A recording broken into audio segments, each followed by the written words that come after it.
السلام علیکم ناظرین، آپ دیکھ رہے ہیں صاحب جی ٹی وی اور میرا نام ہے محمد عبداللہ۔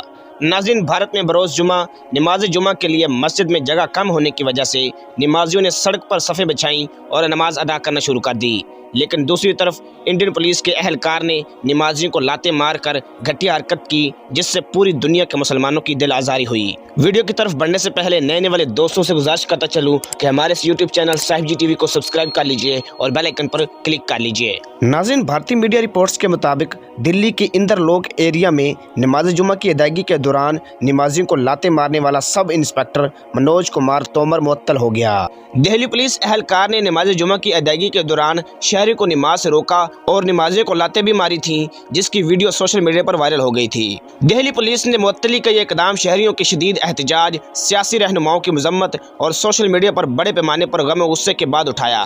راجیہ سبھا کے ممبر اور کانگریس کے رہنما عمران پرتاپ گھڑی کا کہنا ہے کہ دلی پولیس اہلکار کو انسانیت کے بنیادی حقوق کا ہی علم نہیں۔ اس پولیس اہلکار کے دل میں ایسی کیا نفرت بھری ہوئی تھی؟ دلی پولیس اس اہلکار کے خلاف مقدمہ درج کرے اور اسے ادارے سے بے دخل کیا جائے۔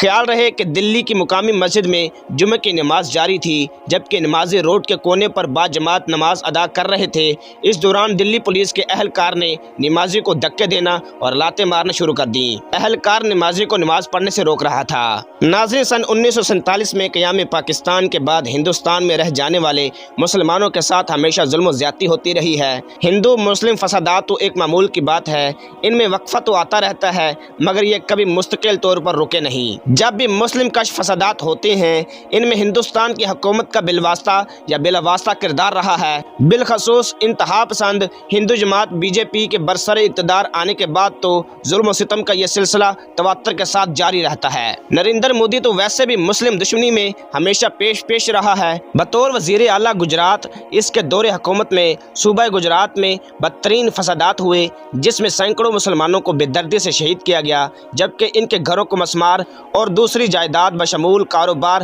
تباہ کر دیے گئے۔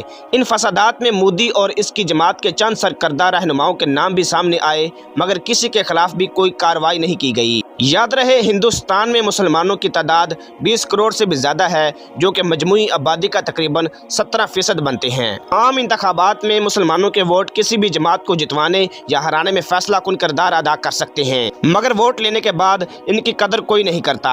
مسلمانوں کے ساتھ ہونے والا ظلم صرف جانی نقصان تک محدود نہیں، بلکہ ہر شعبہ زندگی میں ان کے ساتھ ناانصافی ہوتی جا رہی ہے۔ وہ ملازمتوں کا حصول ہو یا پھر اسمبلی میں نمائندگی کا، مسلمانوں کے کاروبار تباہ کر دیے جاتے ہیں، ان کی عزتیں محفوظ نہیں، غرض یہ کہ ان کے لیے زندگی اجیرن بنا کے رکھ دی گئی ہے۔ یہاں یہ امر قابل ذکر ہے کہ باوجود ناانصافی اور ظلم و ستم کے مسلمانوں نے زندگی کے ہر شعبے میں ہندوستان کی ترقی میں اپنا بھرپور اور اہم کردار ادا کیا ہے۔ ان کی ان خدمات کی بھی کبھی قدر نہیں کی گئی۔ مسلمانوں کو نماز کی ادائیگی سے روکنا، ان کے مذہبی مقامات کی بے حرمتی کرنا، مسلمان خواتین کو حجاب پہننے سے زبردستی روکنا اور گوشت کے کاروبار سے منسلک مسلمانوں کو زبردستی اس کام سے روکنے جیسے واقعات اب ایک عام سی بات ہے۔ مسلمان اکثریت والے علاقوں میں غیر مسلم اہلکار اور آفیسر تعینات کر کے زبردستی اس ایجنڈے پر عمل کیا جا رہا ہے۔ مقبوضہ کشمیر کے مسلمانوں کے ساتھ مسلسل ناروا رکھا جانے والا سلوک اب سب کے سامنے ہے۔ مسلمانوں سے منسوب علاقوں کے تاریخی اور صدیوں پرانے نام تبدیل کیے جا رہے ہیں، ملازمتوں میں ان کا کوٹا ختم کیا جا رہا ہے اور انہیں یہ احساس دلایا جا رہا ہے کہ وہ دوسرے درجے کے شہری سے بھی بدتر ہیں۔ اللہ تعالیٰ سے دعا ہے کہ اللہ تمام امت مسلمہ کی خیر و عافیت فرمائے۔ اللہ تعالیٰ مسلمانوں کو اپنی حفاظت میں رکھے اور اسلام کے دشمنوں کو نیست و نابود کرے۔ آمین ثم آمین۔